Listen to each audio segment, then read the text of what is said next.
Welcome back students. अभी हम लोग जो क्वेश्चन देख रहे थे वो ये था, prove that if a point moves with a velocity varying as any power less than 1। यहाँ पर एक छोटा सा एक करेक्शन है, any power not less than 1। मुझे ये लग रहा था कि आप लोग इसको अटेम्प्ट कर रहे होंगे। एक्चुअली क्वेश्चन उस समय जब मैं लिख रहा था तो थोड़ा सा यहाँ पर चेंज था क्वेश्चन में। Any power not less than 1 of its distance from a fixed point which it is approaching, it will take infinite time to reach that particular point. इसको मैं ऑलरेडी क्लास में एक्सप्लेन कर चुका हूं। अब इसी को आगे बढ़ाते हैं। देखिए यहां पर मैंने ये बताया आपसे कि x जो है वो टाइम के साथ साथ डिक्रीज कर रहा है, and since x is decreasing with time, तो यहां पर जब हम लोग dx by dt लेंगे तो वो हम लोग निगेटिव लेंगे। आप इस तरह से भी समझ सकते हैं कि नीचे टाइम हमेशा इंक्रीज करेगा, और जब x डिक्रीज कर रहा होगा तो जो रेशियो ये नेगेटिव हो जाएगा। और ये गिवन है कि it is proportional to x to the power n, जहां पर n जो है it is not less than 1। n is not less than 1 means n या तो 1 है या फिर 1 से भी ग्रेटर है। और साथ ही साथ में एक माइनस साइन यहाँ पे हम लेंगे, जब हम लोग प्रोपोर्शनैलिटी कांस्टेंट यूज कर लेंगे तो हम लोग इसको लिखेंगे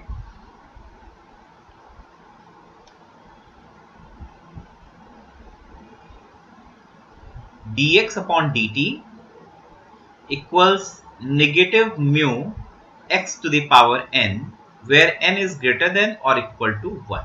अब मैं क्या करता हूं, यहां पर एक पहला केस लेता हूं, केस 1, और ये पहला केस में ले रहा हूं n ग्रेटर देन 1 का। ठीक, अगर इस केस में हम लोग इस पर्टिकुलर डिफरेंशियल इक्वेशन को सॉल्व करें, dx upon x to the power n is minus mu into dt, अगर हम लोग इसे इंटीग्रेट कर लेंगे तो हमको क्या मिलेगा, हमें मिलेगा सिंप्लीफाई करने के बाद में minus 1 upon n minus 1 x to the power n minus 1, साथ में माइनस म्यू टी और प्लस कांस्टेंट c। ठीक है, अब यहां पर देखिए n, पहला जो केस मैंने लिया है वो है n ग्रेटर देन 1 और इक्वल टू 1, दो केसेस में डील करूंगा। देखिए since n is greater than 1, so n minus 1 will obviously be greater than 0, and n minus 1 greater than 0 in this case, if x tends to 0, देखिए आपको करना क्या है, आपको टाइम बताना था कि वो ओरिजिन पे या जो हमारा रेफरेंस पॉइंट है उस पॉइंट पे वो पार्टिकल कब पहुंचेगा। तो if we take limit x tend to 0, तो ये आपका, और साथ ही साथ में n-1 तो पॉजिटिव है, so this term n-1 is positive and x tends to 0, so this term is tending towards plus infinity, but with this minus sign, this left hand side tends to negative infinity, और इस तरफ आपका mu positive होगा। Mu positive इसलिए होगा क्योंकि अगर हम म्यू को पॉजिटिव नहीं लेंगे तो फिर ये माइनस साइन नहीं बचेगा, जबकि यहाँ पे हमें माइनस साइन लेना है, तो म्यू यहाँ पर पॉजिटिव है। तो left hand side tends to minus infinity, and in the right hand side c एक कांस्टेंट है, जब वो इंफिनिटी से अगर हम लोग इंफिनिटी में से या माइनस इंफिनिटी में c को प्लस या माइनस करेंगे कोई फर्क नहीं पड़ेगा। तो इसका मतलब ये हुआ कि जो राइट हैंड साइड में जो टर्म अकर कर रहा है वो है निगेटिव म्यू टी, और म्यू पॉजिटिव है, सो negative t tends to minus infinity, it means that t tends to plus infinity। तो इसलिए हमें कितना टाइम लगेगा ओरिजिन पर पहुंचने में, इनफाइनाइट टाइम लगेगा। इसी तरह से अगर मैं सेकेंड केस ले लूं, second case which is n equal to 1, अगर n इक्वल टू 1 वाला केस हम लेते हैं तो जो डिफरेंशियल इक्वेशन हमें मिली वो मिलेगी dx upon x equals minus mu dt। अगर हम लोग इसे इंटीग्रेट करेंगे तो हमें मिलेगा natural log of mod x equals negative mu t plus some constant से d। ठीक है, अब यहां पर देखिए अगर हम लोग x टेंड टू 0 लिमिट लेते हैं तो again the left hand side tends to minus infinity, so and mu is positive, so negative t tends to minus infinity, it means that t tends to plus infinity. So hence we have proved that the time taken to reach x equals 0 और origin या वो point जिस point की तरफ वो moving particle जा रहा है उस पॉइंट तक पहुंचने में उसे इनफाइनाइट टाइम लेना होगा। चलिए अब हम लोग motion in a straight line के बाद में बात करते हैं मोशन इन 2D या फिर ऐसा कहें कि मोशन इन अ प्लेन। तो यहाँ पर मोशन इन अ प्लेन के केस में क्या होगा कि अगर कोई पार्टिकल है और वो मूव कर रहा है एक प्लेन में, तो उस केस में क्या है कि जो उसका पाथ है ये कोई जरूरी नहीं कि उसका पाथ कोई एक स्ट्रेट लाइन हो। The path can be A curved path also. जैसे हम लोगों ने स्ट्रेट लाइन में जब हम लोगों ने मोशन को कंसीडर किया तो वहां पर हम लोगों ने एक रेफरेंस पॉइंट लिया था, ओरिजिन जिसे हमने लिया था। यहाँ पर भी हम एक रेफरेंस पॉइंट लेंगे, लेकिन वो रेफरेंस पॉइंट उसके पाथ पर होना चाहिए। तो हम लोग ऐसा करते हैं कि सपोज अ पॉइंट ए, जैसा कि मैं आप देख पा रहे हैं, suppose that point A is the reference point, या उस पॉइंट से हम लोग डिस्प्लेसमेंट या डिस्टेंसेस मेजर करेंगे और टाइम t इक्वल 0 पर सपोज करते हैं कि वो पार्टिकल एक पॉइंट पर था एंड आफ्टर टाइम t वो particle moving particle p point पे पहुंच गया और उसके बाद में डेल टी टाइम और बीत जाने के बाद वो पार्टिकल बहुत ही p पॉइंट के बहुत ही करीब में नेबरिंग पॉइंट q पर पहुंच गया। सपोज दैट a से p तक जो उसने डिस्टेंस कवर किया है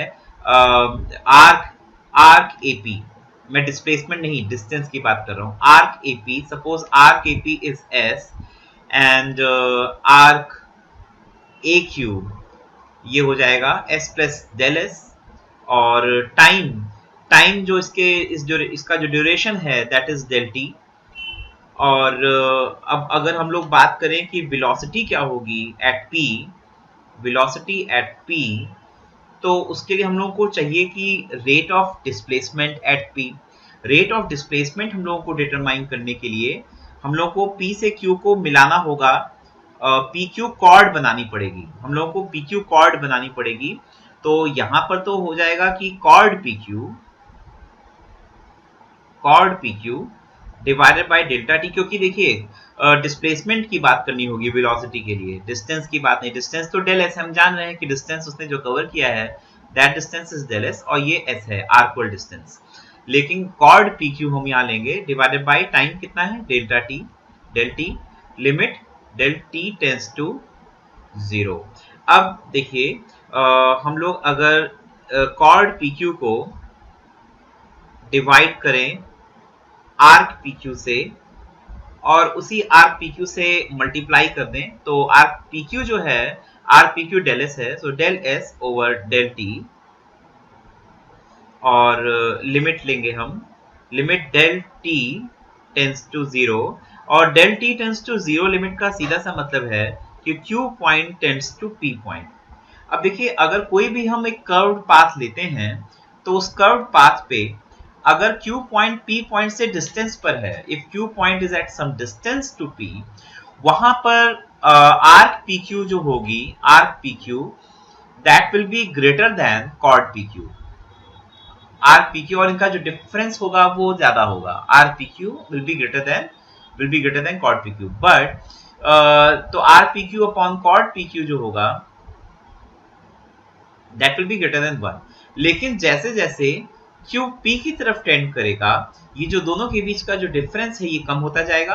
और आप लोगों ने लास्ट ईयर अपने कैलकुलस के कोर्स में फर्स्ट ईयर में पढ़ा होगा कि in that case as Q tends to P, arc PQ और कॉर्ड PQ का जो रेशियो है दैट रेशियो टेंड्स टू 1, ये दोनों इक्वल होने की तरफ टेंड करते हैं। So this ratio will tend to 1, and by the first principle of derivative or the definition of derivative, this will tend to 1 and this will become ds upon dt, ds upon dt. So the velocity at P will be basically ds upon dt, और साथ ही साथ में जो velocity का जो direction होगा, direction of velocity, अगर हम लोग डायरेक्शन ऑफ वेलोसिटी की बात करेंगे तो डायरेक्शन ऑफ वेलोसिटी वही होगा जो कि कॉर्ड पी क्यू का डायरेक्शन होगा. It will be same as direction of chord P Q. और लेकिन साथ ही साथ में लिमिट हमें लेनी होती है q टेंड टू p. तो देखिए ये भी आपने पढ़ा होगा कि जब q टेंड करेगा p की तरफ तो जो कॉर्ड pq है that chord pq will become tangential. It will become tangential. So basically जो डायरेक्शन ऑफ वेलोसिटी होगा वो होगा along डायरेक्शन ऑफ टेंजेंट. और वो भी मैं यहां पर डायरेक्शन ऑफ वेलोसिटी एट किस पॉइंट की बात कर रहा हूं, वेलोसिटी एट p पर हम लोग मेजर कर रहे हैं.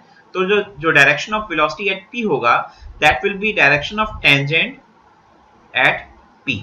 इसलिए जो भी वेलोसिटी हम लोग एक कर्व्ड पाथ पर या एक 2D में उस कर्व के किसी भी पॉइंट p पर जो वेलोसिटी हम लोग मेजर करते हैं, पहली चीज तो वो ds अपॉन dt, मैग्नीट्यूड उसका ds अपॉन dt होता है या s डॉट भी लिखते हैं. यहां पर जब s के ऊपर मैं डॉट लगाता हूं तो उसका मीनिंग ये है कि हम लोग t टाइम के रिस्पेक्ट में डिफरेंशिएशन कर रहे हैं. whenever we differentiate with respect to time we add a dot. तो यहां पर s dot ds upon dt उसका मैग्नीट्यूड होगा वेलोसिटी का और जो डायरेक्शन होगा वो होगा टेंजेंट के अलॉन्ग. अब देखिए अगर कोई एक वेक्टर क्वांटिटी है और वो वेक्टर क्वांटिटी सपोज v है, तो उसका अगर हम लोग कंपोनेंट निकालना चाहें किसी डायरेक्शन में या उसके दो कंपोनेंट्स हम लोग म्यूचुअली 90 डिग्री एंगल पर दो डायरेक्शंस में उसके कंपोनेंट्स ब्रेक करें अगर थीटा एंगल के साथ में हो, तो एक आप जानते हैं v cos थीटा और जो दूसरा कंपोनेंट होगा the other component is v sin theta. But here in this case अगर हम लोग नॉर्मल के डायरेक्शन में कंपोनेंट डिटरमाइन करेंगे, नॉर्मल के डायरेक्शन में, तो यहाँ पर एक्चुअली नॉर्मल के डायरेक्शन, नॉर्मल और टेंजेंट के बीच का डायरेक्शन एंगल 90 डिग्री है. तो यहाँ पर अगर हम लोग इस ds अपॉन dt को cos 90 से मल्टीप्लाई करेंगे वो जीरो होगा. सो जो भी वेलोसिटी होती है बेसिकली वो पूरी कंप्लीट वेलोसिटी वो टेंजेंशियल होती है, टेंजेंशियल वेलोसिटी होती है. और जो नॉर्मल वेलोसिटी होती है, normal velocity, that normal velocity is zero. Normal velocity zero होती है. Tangential velocity ds upon dt होती है या उसको हम लोग सिंपली हम लोग उसको v सिंबल से भी डिनोट कर सकते हैं. चलिए अब देखते हैं हम लोग कि एक्सीज, अगर x और y एक्सीज के अलॉन्ग अगर हम लोगों को वेलोसिटी के कंपोनेंट्स निकालने हो तो वो क्या होंगे. तो हम लोग वही एक कर्व्ड पाथ कंसीडर करते हैं फिर से.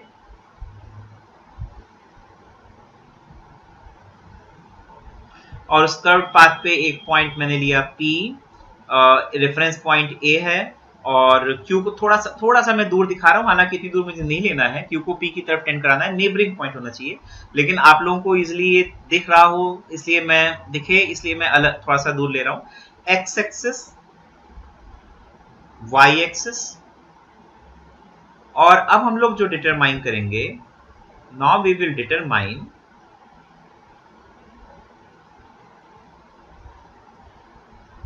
देखिए मैंने यहां पर एक ट्रायंगल बना लिया है, triangle, right angle triangle PQM. ठीक, तो बेसिकली जो स्मॉल टाइम डेल्टा t में जो डिस्प्लेसमेंट है, डिस्प्लेसमेंट तो आपका कॉर्ड PQ है in the small time span of delta t, but if you want to find displacement along x axis, displacement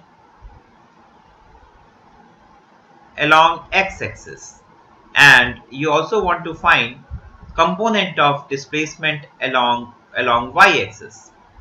तो यहां पर जब आप displacement along x axis करेंगे तो displacement along x axis हो जाएगा pm, it will be pm, and displacement along y axis, देखिए आप जब p से q जाते हैं तो पूरा आप p से q तक जाने में अगर कोई x एक्सिस के अलोंग आपसे पूछे कि आप कितना डिस्प्लेस हुए तो आप p से m तक डिस्प्लेस हुए, और अगर डिस्प्लेसमेंट अलोंग y एक्सिस चाहिए so that displacement is qm. So if you want to find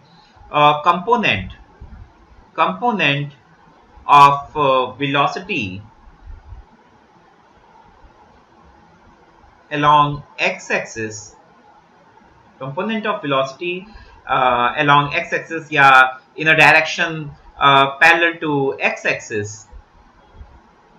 So that velocity will be limit delta t tends to 0, and along x-axis the displacement is pm divided by delta t. Now suppose the coordinates of the point P are x, y, और Q के जो coordinates हो जाएंगे तो वो y axis के along suppose del y और x axis के along suppose del x, वो change आता है x और y में, जो change है वो the change in x and y are respectively del x and del y respectively. Then Pm will be del x, so here we will write limit delta t tends to 0 del x divided by del t, and it will be dx upon dt, और you can say x dot, और इसका direction क्या होगा, मैंने पहले भी बताया कि dx अपॉन dt का जो डायरेक्शन लेंगे या component of velocity along x axis का जो डायरेक्शन लेंगे वो हमेशा जो x है उसके बढ़ने के डायरेक्शन में लेंगे. तो इन द सेंस ऑफ या in the direction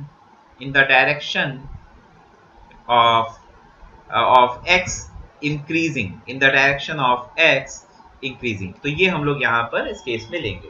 So the component of velocity along x-axis is x dot. Similarly, we can find component of velocity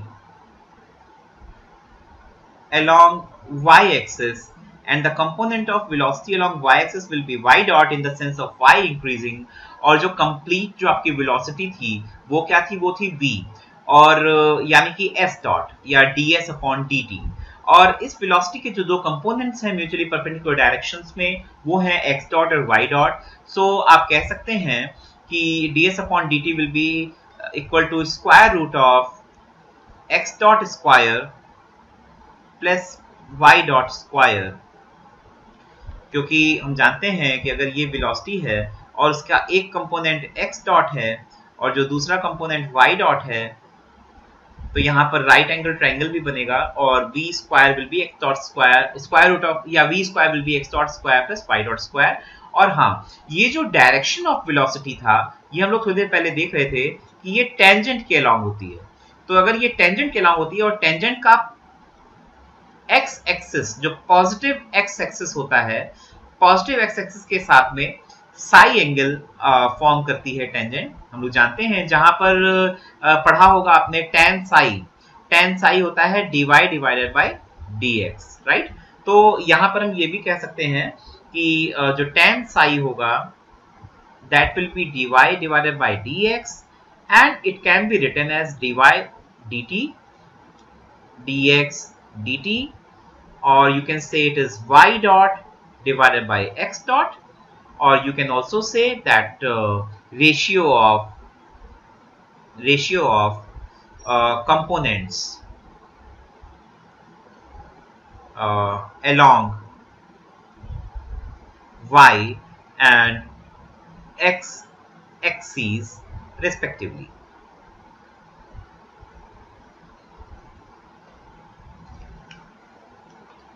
अब हम लोग अगर बात करें एक्सेलरेशन क्या होगा, तो एक्सेलरेशन के लिए देखिए बहुत सिंपल है. अगर आप सपोज करें कि आपने एक कर्व पाथ पे और किसी पॉइंट P पर सपोज किसी पॉइंट P पर जो वेलोसिटी थी वो वेलोसिटी आपकी v थी, और उसके जो कंपोनेंट्स थे वो x डॉट और y डॉट थे, और उसके नेबरिंग पॉइंट Q आपने लिया और वहां पर वेलोसिटी कुछ चेंज हुई, और आपको अगर एक्सेलरेशन की बात करनी है और वो भी x एक्सिस के अलोंग, तो ये काम बहुत आसान है. देखिए मैं बता दे रहा हूँ, बहुत सिंपल है. x एक्सिस के अलोंग अगर हम लोग बात करें component of velocity that is x dot, and along y axis the component of velocity is y dot, और इसी तरह से जो Q पॉइंट नेबरिंग पॉइंट होगा, यहाँ पे जो x एक्सिस पर वेलोसिटी होगी वो माइनर चेंज होगा क्योंकि दोनों के बीच में टाइम बहुत ही स्मॉल है, डेल टी है. सो यहाँ पर आप कह पाएंगे एक तरीके से कि आप ले रहे हैं सपोज, या फिर अगर मैं थोड़ी देर के लिए अगर मैं x डॉट को एज्यूम कर लूँ u और y डॉट को मैं मान लूँ w, तो ये हो जाएगा u प्लस डेल u, और यहाँ पर आ जाएगा w प्लस डेल w. तो component of acceleration along x-axis will be simply x axis के along क्या चेंज हुआ? देखिए x एक्सिस के along पहले वेलोसिटी u थी और अब सपोज दैट कि वेलोसिटी क्या हो गई है u प्लस डेल u हो गई है और u प्लस डेल u दोनों पैरेलल हैं। देखिए जब दो वेक्टर्स पैरेलल हैं तो उनका subtraction is the easiest job to do और जो इनका सब्ट्रैक्शन होगा that subtraction is del u only. तो जो चेंज हुआ है वेलोसिटी में that along x axis it is del u divided by del t rate of change of velocity this time because we are trying to find acceleration। और वो भी मैं यहाँ इस स्टेटमेंट को कंप्लीट करूँ along x axis at p क्योंकि ये भी पॉइंट की हमें बात करनी होगी जैसा कि मैं लगातार आपको बोल रहा हूँ limit del T tends to 0 और जब आप यहाँ पर ये डेरिवेटिव की डेफिनेशन यूज करेंगे तो ये हो जाएगा du upon dt and what is u is x dot so it will be simply x double dot क्योंकि x dot का फिर से डिवाइड करेंगे तो ये आ जाएगा second derivative right. So this second derivative is component of acceleration along x-axis. Similarly, you can find component of acceleration along y-axis, and that component will be y double dot means d2y divided by dt square. So और अगर हम लोग केवल acceleration की बात करें acceleration का magnitude क्या होगा so that will be square root of x double dot square plus y double dot square जो एक्सेलरेशन का जो डायरेक्शन होगा tan ऑफ सम एंगल तो वो हो जाएगा y double dot upon x double dot. तो इस तरह से हम लोग एक्सेलरेशन या एक्सेलरेशन के components along x and y axis determine कर सकते हैं और साथ ही साथ में हम लोगों ने वेलोसिटी और वेलोसिटी के कंपोनेंट्स अलोंग x और y एक्सिस डिटरमाइन। चलिए स्टूडेंट्स अब हम लोग बात करते हैं रेडियल एंड ट्रांसवर्स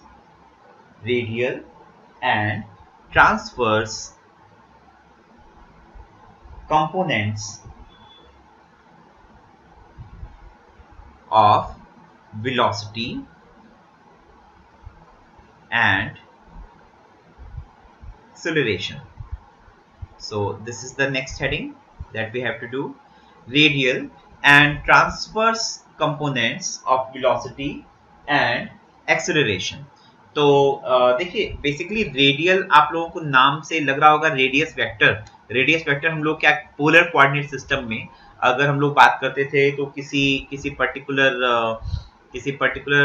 पॉइंट का कि जो ओरिजिन से हम लोग डिस्टेंस लेते थे या ओ से पी को मिलाते थे एक वेक्टर बनाते थे ओपी वेक्टर उस वेक्टर को हम लोग कहते थे रेडियस वेक्टर और उसी से ये वर्ड है रेडियल डिराइव्ड है। तो अगर हम लोग बात करें रेडियल और ट्रांसवर्स का एक्चुअल मीनिंग क्या है तो उसका मतलब है कि जो रेडियस वेक्टर के अलोंग कंपोनेंट ऑफ वेलोसिटी होगा वो होगा रेडियल कंपोनेंट और जो रेडियस वेक्टर के परपेंडिकुलर जो कंपोनेंट होगा that component will be called और इज कॉल्ड ट्रांसवर्स कंपोनेंट।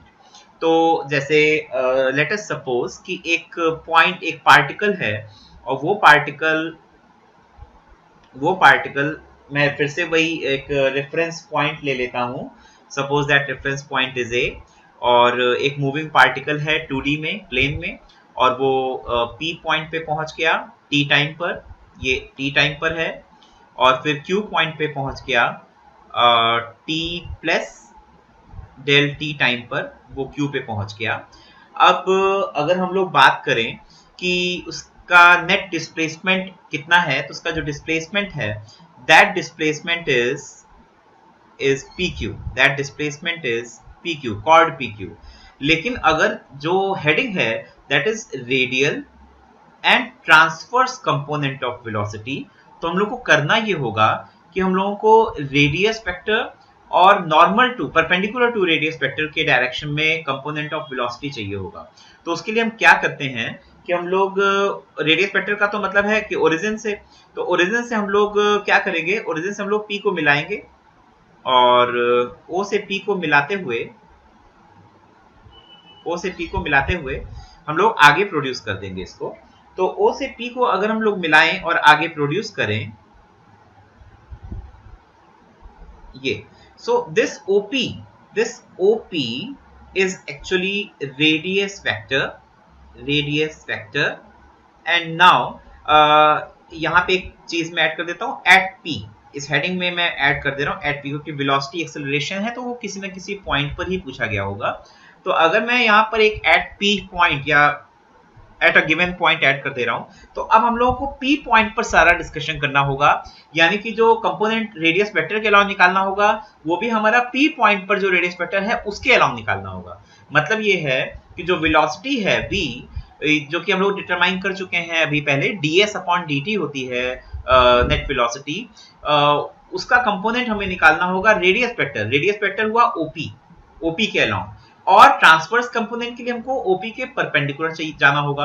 तो हम क्या करेंगे, OP के परपेंडिकुलर अगर हमें बात करनी है तो देखिए डिस्प्लेसमेंट क्या है, displacement is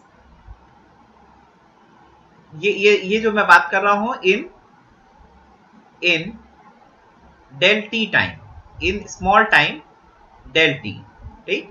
so displacement is called PQ is the displacement। लेकिन अगर यहीं पर डिस्प्लेसमेंट को हमें दो पार्ट्स में फिर से ब्रेक करना हो, एक हमारा हो गया along OP का मतलब रेडियस वेक्टर के along, और दूसरा हो गया component along perpendicular to OP,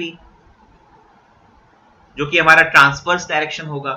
तो अगर हम लोग OP के along बात करेंगे तो OP के along और OP के परपेंडिकुलर करने के लिए यहाँ पर Q पॉइंट से हम लोगों को एक P पॉइंट से हमें एक परपेंडिकुलर ड्रॉप करना होगा, Q पॉइंट से हमें एक परपेंडिकुलर ड्रॉप करना होगा इस रेडियस वेक्टर पर। Suppose that perpendicular falls at point M, तो हमारे पास एक राइट एंगल ट्रायंगल बन गया, और ये राइट एंगल ट्रायंगल हो गया PMQ, where this angle M is 90 degree, ठीक है। अब देखिए तो जो डिस्प्लेसमेंट है अलोंग OP वो हो गया आपका PM, और अलोंग परपेंडिकुलर टू OP जो रेडियस वेक्टर के परपेंडिकुलर जो डिस्प्लेसमेंट है वो हो गया QM, राइट। और अगर हम लोग यहाँ पर O से Q को देखिए, P पॉइंट और Q पॉइंट, और हम लोग बात कर रहे हैं पोलर कोऑर्डिनेट सिस्टम की, तो OP या P पॉइंट के जो कोऑर्डिनेट्स हैं वो क्या होंगे, P पॉइंट के कोऑर्डिनेट्स होंगे r थीटा, और Q पॉइंट के कोऑर्डिनेट्स होंगे r plus del r comma theta plus del theta, ठीक। अब मैं यहाँ पे थोड़ा सा कलर चेंज कर लेता हूँ ताकि आप लोगों को अलग अलग चीजें दिखें, ठीक है।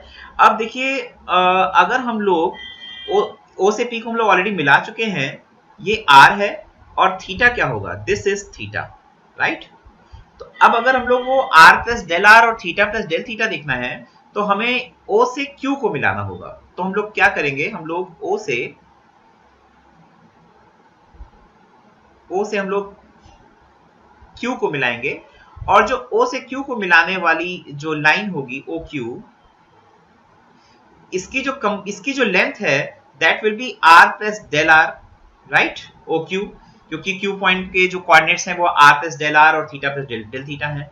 और ये जो कंप्लीट एंगल, ये वाला एंगल होगा, this angle will be theta plus del theta. तो आखिर ये बीच का एंगल कितना हुआ, ये बीच का एंगल हो गया theta plus del theta minus theta, it means this angle will be only del theta, right. तो अगर आपको PM फाइंड करना है तो मैं सजेस्ट करता हूं कि आप PM ऐसे फाइंड करिए कि OM फाइंड कर लीजिए और OM में से OP माइनस कर दीजिए। नहीं, अगर OM में से OP माइनस करेंगे आपको PM मिल जाएगा डायरेक्टली, और OM आपका सीधे सीधे आप लिख सकते हो OM R plus del R, और जो एंगल है OM और OQ के बीच में वो डेल थीटा है, cos del theta minus OP क्या है, OP R है। तो ये तो हुआ कि डिस्प्लेसमेंट अलोंग OP यानी रेडियस वेक्टर के डायरेक्शन में। और similarly if you want to find displacement along perpendicular to P जो कि क्यूएम है, तो वो हो जाएगा, वो तो आपका डायरेक्टली आप निकाल सकते हो R plus del R sine of del theta, क्योंकि ये सामने परपेंडिकुलर हो जाएगा और ये आर प्लस डेल आर है और डेल डेल थीटा के सामने की साइड, तो ये साइन डेल थीटा से मल्टीप्लाई करने से मिल जाएगी। सो लेकिन अब अगर हमको रेडियल वेलोसिटी की बात करनी है, रेडियल वेलोसिटी की बात करनी है, सो रेडियल वेलोसिटी क्या हो जाएगी, रेडियल वेलोसिटी हो जाएगी जो डिस्प्लेसमेंट आपका रेडियस वेक्टर के अलोंग आया है, पीएम आया है, उससे हम लोग डेल टी से डिवाइड करेंगे और लिमिट लेंगे, limit del T tends to 0 and this thing जो भी ये आर प्लस डेल आर, मैं अभी यहां नहीं ऐसे लिख देता हूं, PM divided by del T, ठीक है। ऐसा करता हूं कि चलिए ये वाला कंपोनेंट मैं पहले कर देता हूं, फिर मुझे जगह मिल जाएगी लिखने की। तो अगर हम लोग ट्रांसवर्स की बात करें, ट्रांसवर्स वेलोसिटी की बात करें, तो वो हो जाएगा आर प्लस डेल आर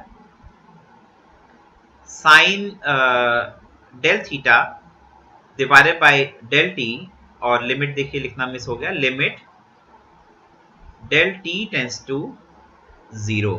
देखिए एक काम करेंगे, साइन डेल थीटा का जो एक्सपेंशन होता है, साइन डेल थीटा का जो एक्सपेंशन होता है वो होता है del theta minus del theta cube divided by factorial 3 and plus and so on, right. अब यहां पर अगर हम लोग साइन डेल थीटा का एक्सपेंशन यूज करें और यहां पर हम लोग वैल्यू ये सब्स्टिट्यूट कर दें, और देखिए जब डेल टी बहुत छोटा होगा तो ऑब्वियस सी बात है कि डेल थीटा और भी छोटा होगा, वो भी 0 की तरफ टेंड करेगा। और अगर ये क्यूब्ड और फिफ्थ डिग्री टर्म्स जो हैं इनको हम लोग निगलेक्ट कर सकते हैं यहाँ पर, क्योंकि ये टर्म्स और भी ज्यादा छोटे होंगे। सो हम लोग केवल ये पहला टर्म बचेगा डेल थीटा, तो ये आपका क्या बन जाएगा, R plus del R multiplied by del theta divided by del T limit del T tends to 0। अब देखिए यहां पर जब हम लोग del R into del theta करेंगे तो वो भी आपका आप ऐसे समझ लीजिए, बहुत सिंपल बहुत आसान शब्दों में बता रहा हूं।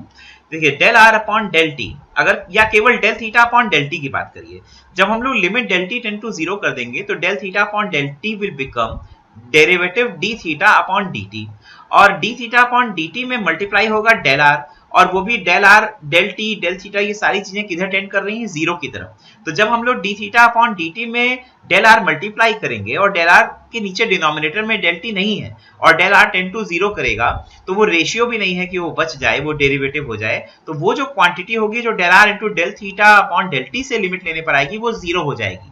तो बचेगा क्या, बचेगा R multiplied by only del theta upon del T, और उसमें भी del T tend to 0 limit लेंगे तो हो जाएगा R into D theta upon D T, या हम सीधे सीधे जो मैंने आपको नोटेशन बताई थी आर थीटा डॉट हम कह सकते हैं। सो आर थीटा डॉट, आप ध्यान रखिए कि जो आर थीटा डॉट है, R theta dot is transverse velocity, और वो भी एट पी, या फिर हम कह सकते हैं कि component of velocity along perpendicular to the radius vector। Similarly जब हम लोग इस पे आएंगे तो यहां पर देखिए, जब हम लोग यहां पर लिमिट लेंगे, limit del T tends to 0, cos del theta का भी एक्सपेंशन कर दीजिए।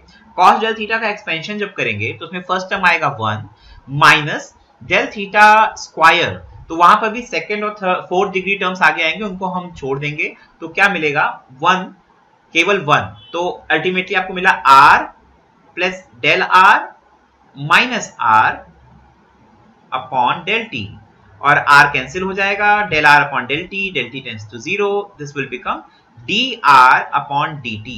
so you get r dot, simply you get r dot। so the radial velocity is r dot dr by dt and the transverse velocity is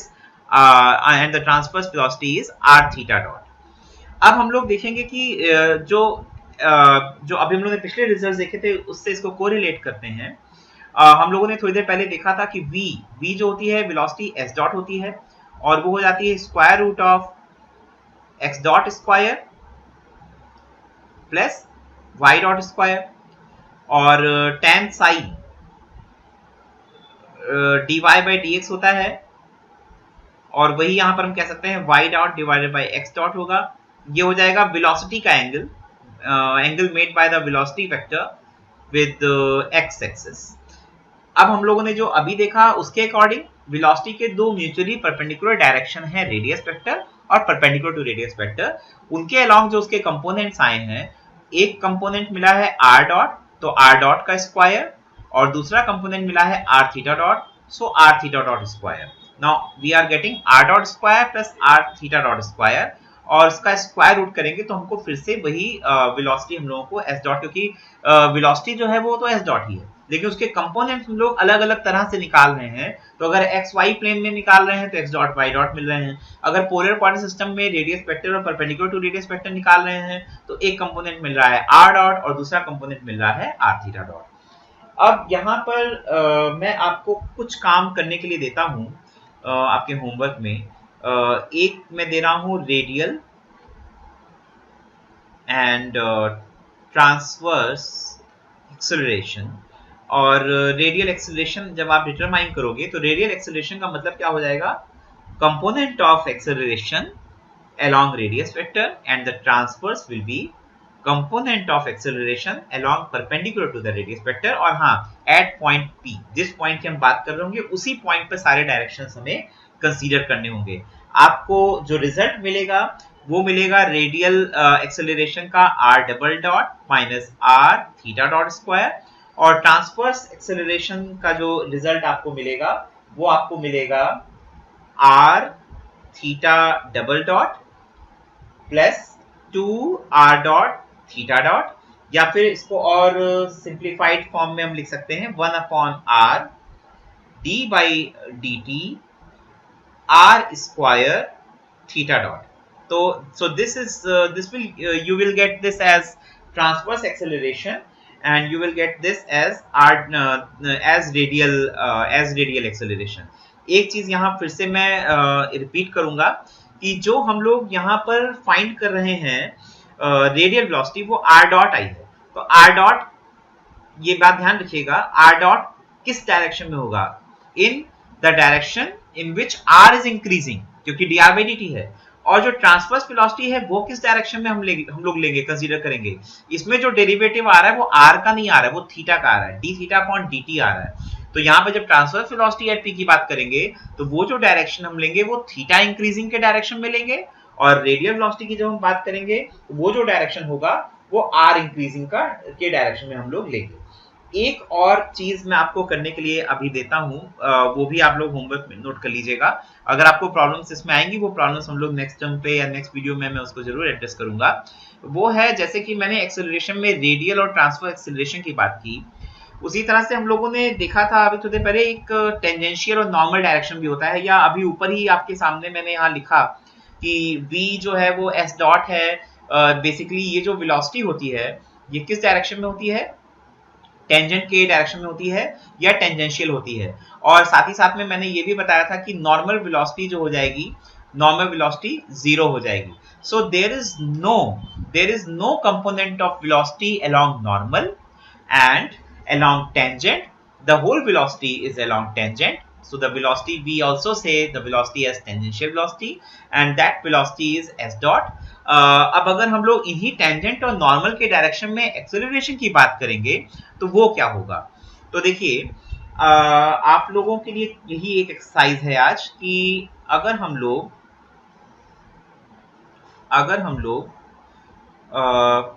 एक moving particle है जो कि T time पर p position पे पहुंच गया है, तो टेंजेंशियल डायरेक्शन का मतलब हो गया this tangential direction along tangent, और नॉर्मल डायरेक्शन का मतलब हो गया ये। ठीक है, आप लोग इसको एज्यूम करेंगे u और v। तो बताइए या सोचिए कि टेंजेंशियल वेलोसिटी u क्या है। सो u तो टेंजेंशियल वेलोसिटी, और वेलोसिटी सारी टेंजेंशियल होती है, तो u तो हो गया s डॉट। वो सिंबल्स देखिए मैंने पिछली स्लाइड में सिंबल्स शायद v और w लिए थे, उस पे नहीं जाइए, सिंबल्स तो हम लोग चेंज कर सकते हैं। यहाँ पे मैंने u लिया है टेंजेंशियल वेलोसिटी के लिए और v लिया है नॉर्मल वेलोसिटी के लिए। तो u हो गया s डॉट, और नॉर्मल वेलोसिटी क्या होती है, नॉर्मल वेलोसिटी 0 होती है, क्योंकि अलोंग परपेंडिकुलर टू एक अगर किसी वेक्टर का उसके परपेंडिकुलर डायरेक्शन में कंपोनेंट निकालेंगे तो हमेशा 0 ही आएगा। अब अगर हम लोग Q पॉइंट की बात करें, उसका नेबरिंग पॉइंट है, तो उसके नेबरिंग पॉइंट पर भी कुछ ना कुछ टेंजेंशियल वेलोसिटी होगी। यहाँ पर वो वेलोसिटी सपोज हो जाएगी u प्लस डेल u, और इस पॉइंट पर कुछ नॉर्मल वेलोसिटी होगी, वो वेलोसिटी हो जाएगी अगेन 0। यस, यहां पर भी जो वेलोसिटी होगी वो 0 होगी। लिखने के लिए हम लोग इसको v प्लस डेल v लिख सकते हैं, लेकिन ultimately the velocity along normal to the curve is always going to be 0। तो बेसिकली ये जो मैंने वेक्टर की लेंथ दिखाई है ये भी मुझे नहीं दिखानी चाहिए, मुझे यहाँ पर ये लेंथ नहीं दिखानी चाहिए, क्योंकि जो मैग्नीट्यूड है वेक्टर की जो लेंथ होती है वो उसका मैग्नीट्यूड उसका मैग्नीट्यूड को रिप्रेजेंट करती है। Magnitude is going to be 0। ये मैंने जो दिखाए हैं वेक्टर, ये जो डायरेक्शन ये जो मैंने दिखाए हैं, ये मैंने ओनली फॉर डायरेक्शन दिखाए हैं, राइट, ओनली फॉर डायरेक्शन में ये रिप्रेजेंट कर रहा हूं एरोज, अदरवाइज मुझे इन्हें भी रिप्रेजेंट करने की कोई जरूरत नहीं थी। तो ध्यान रखिएगा, नॉर्मल वेलोसिटी हमेशा 0 होगी, किसी भी कर्व के किसी भी पॉइंट पर होंगे, बट टेंजेंशियल वेलोसिटी 0 नहीं होगी। तो अब यहाँ पर क्वेश्चन ये है कि या आपका होमवर्क जो है, और उसका मैं आंसर भी बता दे रहा हूं कि आपको मिलने क्या वाला है। जब आप टेंजेंशियल एक्सेलरेशन निकालेंगे, टेंजेंशियल एक्सेलरेशन निकालेंगे, तो आपको मिलेगा s डबल डॉट, यानी d2s divided by dt2। Tangential acceleration you will get s double dot. लेकिन जब आप डिटरमाइन करोगे नॉर्मल एक्सेलरेशन, तो क्या नॉर्मल और s डबल डॉट को यहाँ एक चीज और, जैसे मैंने आज अपने लेक्चर में लाइव जो जूम मीटिंग पे लिया था उसपे मैंने बताया था कि इसको जैसे d2x अपॉन dt2 को हम लिखते हैं v dv by dx, उसी तरह से यहाँ पर हम लिख पाएंगे v dv by ds। तो ये और ये इक्वल हैं, इसको कुछ बताने की जरूरत नहीं है, आप लोगों को बेसिकली ये प्रूव करना है कि ये s डबल डॉट होगा टेंजेंशियल एक्सेलरेशन। फिर नॉर्मल एक्सेलरेशन जब आप लिखोगे, नॉर्मल एक्सेलरेशन जब आप लिखोगे तो वो आपको मिलेगा v स्क्वायर डिवाइडेड बाय रो। ये रो सिंबल आपको कुछ जाना पहचाना लग रहा होगा, last year BSc first year के कोर्स में आपने रो सिंबल जो है ये पढ़ा है, ये रेडियस ऑफ कर्वेचर है। रेडियस ऑफ डिफरेंशियल कैलकुलस की क्लासेस जो आपने की होंगी उसमें आपको सिखाया बताया गया होगा कि रो इज रेडियस ऑफ कर्वेचर। और एक बात और, ये सब कुछ हम लोग अगर P पॉइंट पर लिख रहे हैं तो यहाँ पर भी एट P, यहाँ पर भी एट P, और यहाँ पर भी eight P. So rho is the radius of curvature at P, and what is V? V is actually velocity या tangential velocity हम कह सकते हैं, वो बात वही है, velocity at P। तो अगर P पॉइंट पर velocity V है और P पॉइंट पर radius of curvature rho है, तो जो P पॉइंट पर नॉर्मल के डायरेक्शन में एक्सेलरेशन का कंपोनेंट होगा या नॉर्मल एक्सेलरेशन होगा, that will be V square upon rho। लेकिन अब ये एक क्वेश्चन आपके दिमाग में तुरंत आना चाहिए कि मैग्नीट्यूड तो 0 था और मैग्नीट्यूड चेंज नहीं हुआ। जब हम लोग P पॉइंट से Q पॉइंट पर गए तो मैग्नीट्यूड चेंज नहीं हुआ है, नॉर्मल वेलोसिटी का या वेलोसिटी अलोंग नॉर्मल का मैग्नीट्यूड चेंज नहीं हुआ है। तो आखिरकार ये नॉर्मल एक्सेलरेशन है P क्यों आ गया?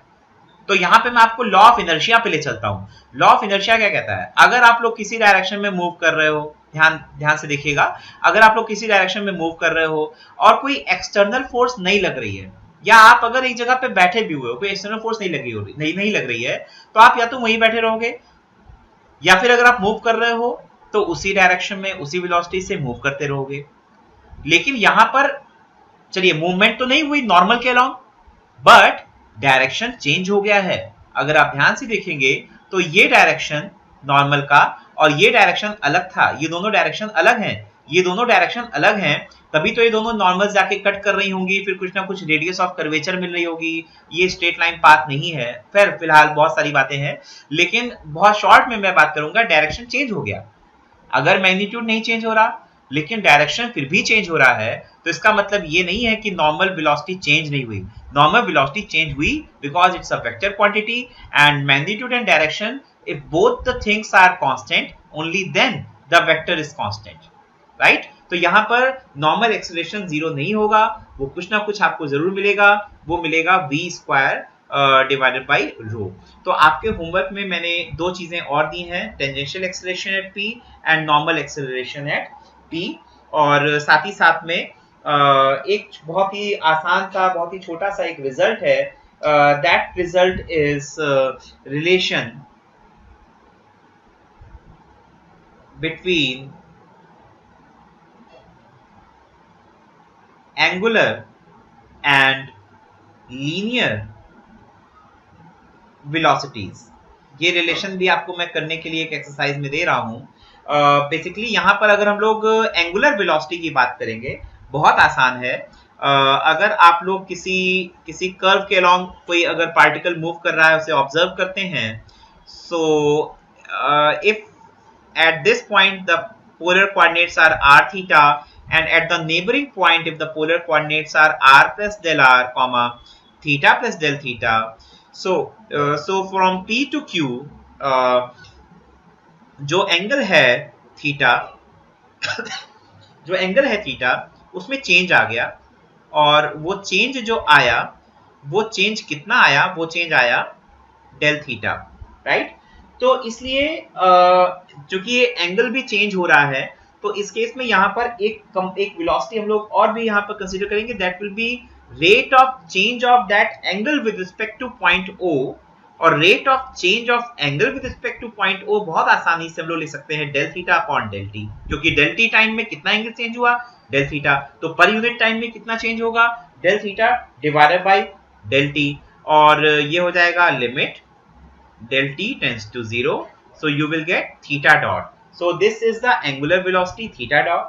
और आपको रिलेशन किसके किसके बीच में डिटरमाइन करना है, relation between angular and linear velocities, और ये रिलेशन आप जब प्रूव करोगे तो आपको मिलेगा theta dot equals v multiplied by p divided by r square, जहां r से तो आप लोग ऑलरेडी r से आप इंट्रोड्यूस्ड हो, और p जो है, P आप लोगों ने जो लास्ट ईयर पेडल कोऑर्डिनेट्स पढ़े थे वो है, या मैं आपको समझा देता हूं। देखिए, अगर P पॉइंट